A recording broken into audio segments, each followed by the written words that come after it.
자, 그 뉴스공장에서 이준석 국민의힘 당대표가 아니고 코마 트레이드 소위 말하면 네. 저폭이라고 불렸던 바로 그 사람의 인터뷰가 있었는데 진짜 뉴스공장 열일하는 것 같습니다.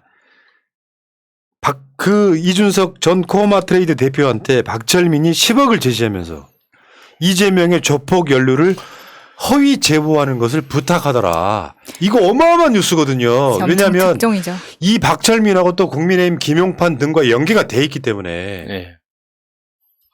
포탈에 떠 있어 이거? 글쎄요, 이제 저 굳이 검색해서 들어가서 보지 않는 한은 지금 힘들죠, 보기는. 그 이준석이 예전에 몇 개월 전에 KBS 단독으로 나왔었죠. 네. 그 수사를 받는데 성남의 그 저기 축구 좋아하고 SNS 좋아하는 그분 비리 막 찾는다 그러면서 표적 수사했던 것까지 그 폭로했던 바로 그 사람이에요, 이준석. 네, 뭐 변호사비 몇 억 들게 만들어 버리겠다, 뭐 엄마랑 뭐 와이프 뭐 가만두지 않겠다 이런 식으로 얘기했던 뭐 엄마 아빠 다 감옥 가면은 애들 누가 키우냐 막 이런 식으로 협박했던 당시에 그 협박을 했던 거는 검찰이었었죠. 그렇죠. 근데 지금 여기서 얘한테 10억 준다고 이번에는 뭐 이렇게 돈 들이밀면서 움직인 거는 이건 국짐이에요. 전 이게 보이더라고요.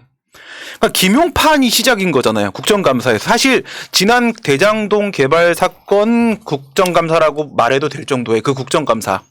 그 국정감사에서 기억날 만한 거는 하나밖에 없었어요. 조폭한테 돈 받았다. 김용판이 얘기한 거 말고는 다 뭐 별게 없었단 말이에요. 근데 그거 자체가 아예 다 거짓말인 걸로 오늘 완벽하게 밝혀진 상황이 돼요. 그럼 지난번에는 검찰이 지금 이 이준석이라는 친구를 협박을 한 거고 이번에는 국짐이 협박을 들어가려고 했던 거 아니에요. 여기 사실 이 돈 준다 이거 말고도 협박 내용이 포함이 되어 있더라고요. 그럼 결국은 국짐과 검찰이 또 커넥션으로 연결되어 있는 게 아니냐라는 생각이 드는 게 전 당연하다고 생각합니다. 그러니까 박철민이는 자기 아버지가 박승용 국민의힘 지금 정치인이고요. 여기 이 연계된 데서 장영하 변호사 이 사람도 사실 국민의힘 계열에 가깝다고 보면 되고 출마했던 사람이죠. 김용판 뭐 이렇게까지 연결이 되는 이 상황이면 이건 게이트급이잖아. 그래서 거기에다가 박용순 그러니까 박철민의 아버지의 공천 이야기까지 나왔다는 거는 이거는 빼박이라고 생각합니다. 그리고 이게 지금 10억 원 정도 사업 자금 이야기가 나왔는데 이 10억의 출처 이 10억은 도대체 누가 준 거냐. 이거는 박철민을 수사를 당장 시작을 해야 되는 거죠. 이건 진짜 역대급인데 그러니까 이 이준석 대표가 그 뉴스공장에 그 나와서 인터뷰를 했는데 그 며칠 전에 이제 녹음해 놓은 걸 이제 월요일 방송에 그 방송을 한 거라고 하더라고요. 근데 마지막 후반부에 그러니까 이준석 대표한테 왜 그러니까 공개적으로 이런 인터뷰를 하느냐 물어보니까 방송에서 언론들이 워낙 거짓말을 떠들고 있으니까 자기 와이프가 진짜냐고 물어본다는 거예요. 방송에 나오는 저 이야기가 진짜냐고. 그러니까 자기 말을 안 믿는다는 거지. 그래서 내가 그러니까 이런 사실을 밝힘으로써 이준석 대표라는 코마트레이드 대표가 가져가는 어떤 경제적인 정치적인 이익은 아무것도 없습니다. 자기가 가져가는 이익은 아무것도 없어요. 맞습니다. 그런데 가족들조차 TV 방송에서 나오는 걸 보고 자기를 오해하고 있으니까 이거는 풀어야겠다 싶어서 인터뷰에 나왔다는 거예요. 진짜 신빙성이 있는 거죠, 이 정도면. 근데 이 사람이 지금 보면 이 이준석 코마트레이드 대표에게서 금품을 받은 박철민이가 이재명 후보에게 전달했다. 이렇게 되는 거니까 이게 시작이 이준석으로 잡혀 있단 말이야. 자기가 아닌데. 그러니까 지금 이 사람이 지금 몸이 달고 누구라도 찾아가서 얘기를 하고 싶은 입장일 수밖에 없는 게 지금 조건부 보석 상태로 나와서 바로 인터뷰를 하는 거예요, 지금 이게. 그러니까 원래 감옥에 있다가 지금 보석 상태 나와서 한 거거든. 그러니까 이건 자기 발로 찾아온 거거든요. 그러니까 자기도 지금 뭔가 불안한 거야. 중간에 샌드위치 껴가지고. 근데 이게 너무 악의적인 게 이 이준석 씨는 박철민을 한 번도 만나본 적이 없다는 거예요. 그러니까 봤잖아. 어차피 그 박철민 그놈이 뭐 돈다발 돌반지까지 얹어놓고 이게 이재명 후보한테 준 돈이다 이런 식으로 이야기하고 있으니까요. 문제는 이거를 저는 이렇게 생각해요. 이게 이제 여러 가지 구조가 있는데 민주당도 나름대로 하거든. 근데 해도 언론에 보도가 안 나니까 안 한 것처럼 돼버려요. 언론이 갖고 있는 힘은 어마어마한 거예요. 그나마 우리 같은 방송들이 민주당 하고 있기는 해. 근데 이게 이런 구조들 속에서 민주당 아무것도 안 하는 것 같잖아요. 하긴 한다고. 예. 언론에 보도가 안 나서 그렇지. 이게 참 우리가 입장에서 느끼는 어떤 답답함인데 어쨌건 이런 식의 그 이슈가 터져 나오면요. 민주당도 막 최고위원회 할 때까지 며칠 기다려서 대응할 게 아니라 즉각 이제는 메시지가 나와야 돼요. 언론이 보도를 하든 안 하든 상관없이. 그래야 우리라도 받아서 얘기를 할 거 아닙니까? 그러니까 아무것도 안 하는 것처럼 보이잖아. 자, 그렇고요. 근데 윤석열이 그때 그 연합뉴스와의 인터뷰를 할 때 그랬죠. 내가 검찰총장이면 대장동 수사 벌써 끝났다. 윤석열이 옳은 말 하는구나 싶었던 게 뭐냐면 자기랑 연결돼 있으니까 덮어버렸겠지. 그러니까. 수사가 끝났겠죠. 네. 아니, 윤석열을 그래서 우리가 이불이라고 부르는 것도 저는 벌써 끝났다 이 헤드라인을 보면서 정말 분노하지 않을 수가 없었어요. 그동안에 우리가 계속해서 비판해왔던 심지어 왜 새날은 틀리냐라고 이야기를 했던 그런 이야기들이 상식적으로 우리가 예상한 것과 달랐던 이유는 사법부 특히 검찰이 엉망진창이었기 때문에 상식적이지 않은 결과를 내놔서 그런 거 아닙니까? 지금 윤석열도 똑같은 이야기 하는 거예요. 이게 지금 대장동 수사 벌써 끝났다? 이거는 이재명한테 죄를 다 뒤집어 씌우고 이미 끝냈다라는 이야기를 하고 있는 거거든요. 그러니까 지금 현재 검찰에서 대장동 관련된 수사를 하는 척만 하고 실제로는 안 하잖아요. 뇌물 사건에 대해서는 돈만 따라가면은 다 줄줄이 엮어서 다 나오는데 돈은 안 따라가고 이상한 녹취록만 받아서 그 말을 따라가다 보니까 다들 지금 갈팡질팡 하고 있는 거 아닙니까? 맞아요. 그러면 왜 그렇게 하겠습니까? 검찰이 뇌물 사건 수사 방법을 몰라서 그렇겠어요? 돈을 따라가다 보면은 검사들 이름이 너무 많이 나오니까 우리 소중한 선배님들 이름이 너무 많이 나오니까 그 돈을 못 따라가고 다른 데서 그냥 방황하는 척 하는 거예요. 윤석열의 기본적인 벌써 수사 끝났다라고 하는 농담이 아니라 윤석열 사건은 이따가 좀 더 이야기가 나오겠습니다만 실제로 김만배 누나가 윤석열 아버지 집을 산 관계야. 그 상관계에 대한 나는 최근에 이해가 좀 되더라고. 아, 이런 비리 구조구나. 근데 벌써 끝났다는 말 자체가 입만 열면 거짓말인 거예요. 진짜. 그 국민의힘 60대 아줌마 이야기처럼 입만 열면 거짓말이야. 열면 거짓말인 거예요. 그 조국 장관 페북을 한번 볼까요? 봐봐. 김건희가 10억을 준 주가 조작 전문가 이GP 이거 이름이 이정필이에요. 이정필 씨가 자신에 대한 영장이 기각된 후 도주 중입니다. 이에 회심의 미소를 짓고 있는 사람들이 있습니다. 이 씨는 최소 3월 9일 대선일까지 잠적하려 하겠지요. 언론은 관심도 없습니다. 검찰은 이 씨와 김 씨 사이에 어떤 일이 있었는지 밝혀야 합니다. 이 김건희 말하는 거죠. 검찰에게 이 씨를 잡을 의사와 능력이 있을까요? 제가 이거를 그래서 지금 저 도주 중이라는 사람이 9월 29일 날 사실 영장이 기각된 거예요. 구속영장이 기각돼가지고 풀려났어요. 근데 풀려난 이유가 뭐냐면 도저히 우려가 없다고 해서 판사가 풀어준 거예요. 야이 개새끼들아. 근데 제가 너무 이번에 손준성 기각될 때도 이세창 판사라는 이름이 나왔잖아요. 영장 담당. 근데 이번 이 건에 대해서는 아무리 뒤져도 판사 이름이 안 나오는 거예요.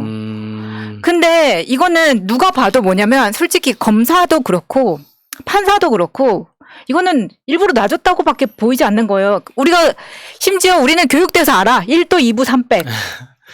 거기다가 이게 거대한 카르텔 같은 것이 작동하는 게 아닌가 하는 의심이 드는 이유가 대한민국은 치안이 너무 잘 돼 있어가지고 커피숍에서 지갑이고 핸드폰이고 탁자 위에 올려놓고 가도 아무도 안 가져갑니다.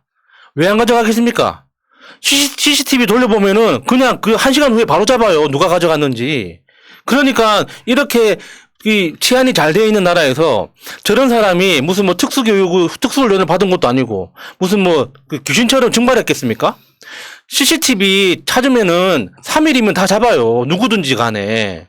그게 경찰이 됐든 검찰이 됐든 수사권이 있는 기관에서는 금방 잡을 수 있는 거란 말이에요. 의지만 있으면. 왜 안 잡아요? 그러니까 옵티머스 수사할 때도 자기들이 먼저 풀어주고 가르쳐주고 있잖아요. 아까 말한 1도 2부 3백 외워야 됩니다. 걸리면 도망가고 일단 도망가고 잡히면 부인하고 안 그래도 안 되면 백을 써라.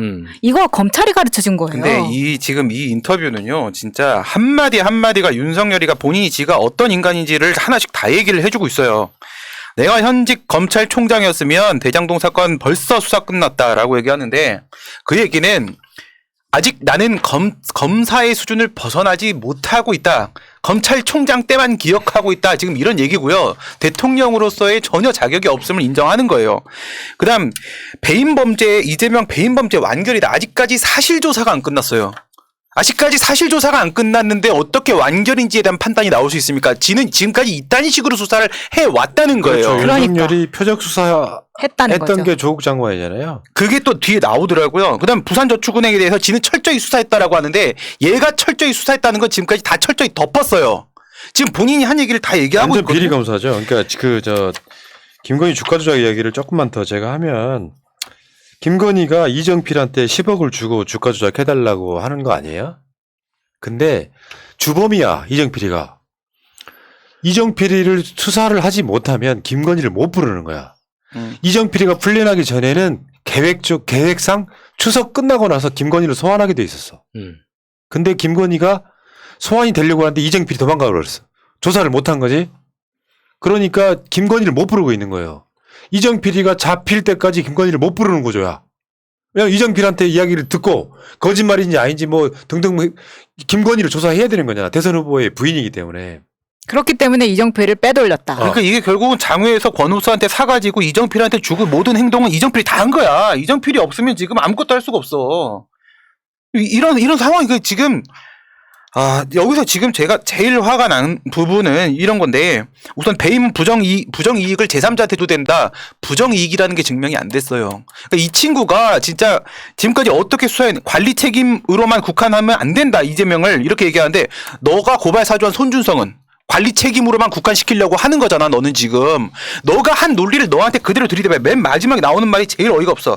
검찰은 특검과 달리 인력을 얼마든 투입하여 조국을 괴롭힐 수 있다. 기간 제한도 없이 조국을 괴롭힐 수 있고 관련 사건이면 별건 수사를 얼마든지 해서 조국을 죽일 수 있다. 검찰이 특검보다 조국을 죽이는데 훨씬 유리한 수사기구다 라고 지 입으로 얘기를 하고 있어요. 미친 새끼 아니야? 잠시만 캄다운. 그러니까 이정필이 도주한 것 자체가 저는 너무 이해가 안 되는 게 이정필 이 사람은 자수했던 사람이에요. 맞아요. 처음에 이 도이치모터스 주가 조작 사건에 대해서 그러니까 왜 그렇게 화가 났는지 모르겠지만 뭔가 자신에 대한 뭐 처우가 달랐겠죠. 약속과 뭐 이 원인은 확실히 모르겠습니다.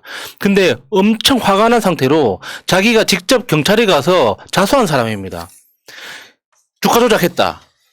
언제 주가 조작했고 그때 나한테 통장 준 사람이 이 사람이다 했는데 그 명단 중에 그 김명신이 있었던 거예요. 자수했던 사람이 왜 도주를 합니까? 이거는 엄청난 딜이 들어왔다는 거 말고는 설명이 안 돼요. 그러니까 김건희 수사를 막으려는 중간 연결고리인 이정필을 빼돌림으로써 김건희가 뭐 검찰에 출석하지 못하게 만드는 요소로 작동한다 이렇게 보면 될 것 같아요. 그럼 그걸 누가 했을까요? 저한테 물어보시면 어떡해요? 이건 당사자가 하는 거예요. 당사자밖에 없다고. 처음부터 구속영장을 기각시키고 이때 판사도 뭐 판사 사찰을 했든지 구워 삶아 먹었든지 어떻게 했겠죠. 거기서부터 시작해서 얘를 빼내야 되는 치밀한 작전에 의해서 당사자가 한 거라고 그러니까 난 윤석열한테 생각합니다. 존나 열받는 게 이런 거예요. 고발 사주 딱 나왔을 때 윤석열이 뭐라 그랬어? 뭐 나온 게 있습니까? 지금 주가조작도 마찬가지예요. 홍준표가 계속 뭐 주가 조작 관련해갖고 증명서 내라고 할 때 뭐 나온 게 있습니까? 근데 나온 게 없는 이유가 중요하지. 그렇죠. 수사를 방해하거나 빼돌리거나 예를 들면 내가 말했잖아. 지난주에 고발 사주권은 다 나왔어요. 윤석열이 연결돼 있는 가능성까지 다 나왔어. 일반 형사사건이면 윤석열 지금 검찰 수사받아야 돼요. 근데 한동훈 핸드폰 안 까고 있지. 핸드폰을 안 까면서 뭐 나온 게 있습니까 얘기하고 있는 거고 주가 조작 선수를 빼돌려서 뭐 나온 게 있습니까 얘기하는 거거든요. 이거야말로 대표적인 이자가 대통령이 되면 대한민국 진짜 좆되는 거예요. 거짓말이 아니라. 가족 비리 횡행할 거라고 저는 생각이 드는데 측근들 마찬가지고 검사들 이제 그 문재인 정부에 퇴직해서 막 나간 사람들이잖아요. 온족 가족 무슨 기관장 같은 데 앉히기 바쁠 거야. 이런 놈이에요 이런 놈. 그러니까 수사를 잘하는 게 아니라 자기 비리를 어떻게 꽁꽁 잘 숨기는지. 그렇지. 뭐 나온 게 있습니까? 그걸 잘하는 잘 놈인 덮기 거야. 때문에 그런 거예요. 거기다 이 본부장 이 본인 부인 장모 이 본부장 통째로 비리 집단 아닙니까? 가족 자체가. 우리는 반드시 이겨야 되겠죠. 알겠습니다. 어쨌건 잘 덮으신 우리 이불 윤석열 선생 이야기하고 있습니다.